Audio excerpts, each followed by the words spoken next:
welcome to Emmy's Fairy Tales. Before we start, remember to subscribe, give this a thumbs up and ring the bell. Today we're going to be reading The Snail and the Whale. So let's get started.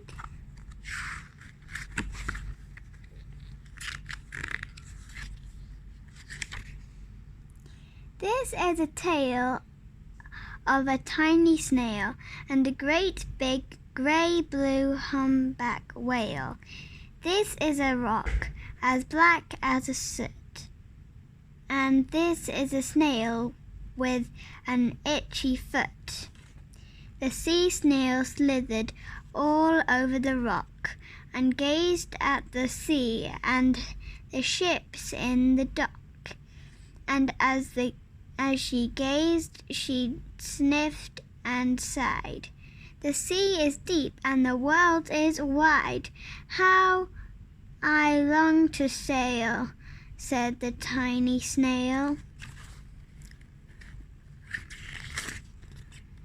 These are the other snails in the flock, who all stuck tight to the smooth black rock, and said to the snail with the itchy foot, "Be quiet, don't wriggle, sit still, stay put." But the tiny sea snail sighed and sniffed, then cried, "I've got it, I'll hitch a lift." This is the tale of the tiny snail, a slivery trail that looped and curled and said, "Lift wanted around the world."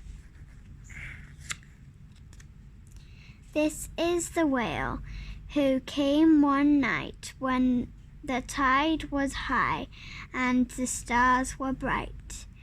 A humpback whale immensely long, who sang to the snail a wonderful song of shimmering ice and coral caves, and shooting stars and enormous waves.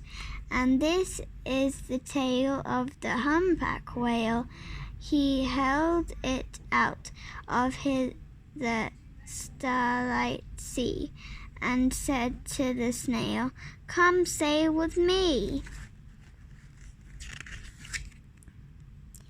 This is the sea, so wild and free, that carried the whale and the snail on his tail to towering icebergs and far-off lands, with fiery mountains and golden sands. These are the waves that arched and crashed, that foamed and frolicked and sprayed and splashed. The tiny snail on the tail of the whale. These are caves, the caves between the waves, beneath the waves, were stripy fish with feathery fins, and sharks with hideous toothy grins swam around the whale and the snail on his tail. Tune back tomorrow on part 2 of this story. Remember to subscribe.